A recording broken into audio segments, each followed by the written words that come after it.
Hello! എല്ലാവർക്കും പുതിയ വീഡിയോയിലേക്ക് സ്വാഗതം. ഇന്ന് സ്പെഷ്യലായിട്ടൊരു അടിപൊളി ടേസ്റ്റുള്ള ഒരു ഷേക്കിൻ്റെ റെസിപ്പിയാണ്. സ്പെഷ്യൽ ഇൻഗ്രീഡിയൻസ് ആണ്. നമ്മുടെ വീട്ടിലുള്ള ചേരുവകൾ മാത്രം വെച്ചിട്ട് നല്ല അടിപൊളി ടേസ്റ്റി ആൻഡ് ഹെൽത്തി ആയിട്ടുള്ളൊരു ഷേക്കിൻ്റെ റെസിപ്പിയാണ്. അതിന് വേണ്ടിയിട്ട് ഞാൻ നേരത്തെ തന്നെ 2 കവറ് പാല് തണുപ്പിക്കാൻ വെച്ചിട്ടുണ്ട്. അതായത് കട്ടിയാക്കാൻ ഫ്രീസറിൽ വെച്ചിട്ട് അതൊന്ന് ഇടിച്ചെടുത്തിട്ട് നമ്മൾ മിക്സിയിലൊന്ന് ഇട്ട് കൊടുക്കുന്നുണ്ട്. കട്ടിയുള്ള പാല് തന്നെ നമ്മൾ ഉപയോഗിക്കണം. അതിനുശേഷം ഞാൻ ആഡ് ചെയ്യുന്നത് ഹോർലിക്സ് ആണ്. 2 ടേബിൾ സ്പൂൺ ഹോർലിക്സ് ഒരു നല്ല അടിപൊളി ഒരു ഫ്ലേവർ കിട്ടും കേട്ടോ. ബൂസ്റ്റ് ചേർക്കാതെ ഹോർലിക്സ് ചേർത്ത് നോക്കുക. പിന്നെ ഞാൻ ആഡ് ചെയ്യുന്നത് ചോക്കോ പൗഡറാണ്.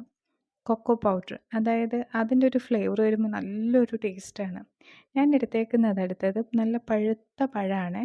പൂവൻ എടുത്തേക്കുന്നത്. കദളിപ്പഴമോ ചെറുപഴമോ എന്ത് വേണമെങ്കിലും ആഡ് ചെയ്യാം കേട്ടോ. പൂവൻപഴം അല്ലെങ്കിൽ ചെറുപഴം ഒക്കെ ഇടുമ്പോഴത്തേക്കും നല്ലൊരു ടേസ്റ്റാണ്. മധുരത്തിന് ആവശ്യത്തിന് പഞ്ചസാരയും കൂടി ഇട്ടിട്ട് നമ്മൾ നന്നായിട്ടൊന്ന് അടിച്ചെടുക്കുക. മിൽക്ക് മെയ്ഡോ എന്തെങ്കിലും ആഡ് ചെയ്യുക കേട്ടോ പഞ്ചസാരയ്ക്ക് പകരമായിട്ട്.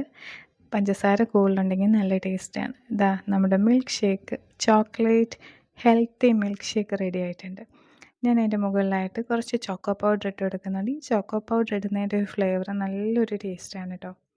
പിന്നെ കുറച്ച് പോമഗ്രാനൈറ്റ് അതിൻ്റെ മുകളിൽ വെച്ച് കൊടുക്കുന്നുണ്ട്. നല്ല ഹെൽത്തി ആയിട്ട് വീട്ടിൽ തന്നെ നമുക്ക് ഷേക്ക് ഉണ്ടാക്കാം. അപ്പം എല്ലാവർക്കും ഈ ചെറിയ വീഡിയോ ഇഷ്ടപ്പെട്ടു എന്ന് വിചാരിക്കുന്നു. എല്ലാവരും ഇഷ്ടപ്പെട്ടവരൊന്ന് സബ്സ്ക്രൈബ് ചെയ്യണേ.